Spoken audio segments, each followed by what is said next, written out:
অভিমান সেখানেই সুন্দর যেখানে প্রিয় মানুষটা অভিমানের মূল্য দেয়।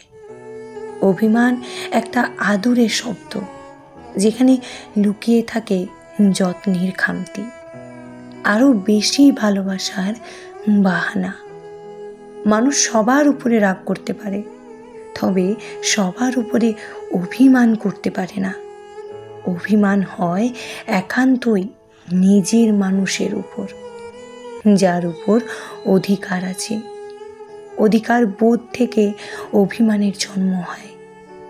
মানুষ তার সব থেকে কাছের কিংবা খুব শখের মানুষটার সাথে সবচেয়ে বেশি অভিমান করে। অভিমান ঠিকঠাক বুঝতে হয়, যত্ন নিতে হয়, গুরুত্ব দিয়ে আগলে রাখতে হয়।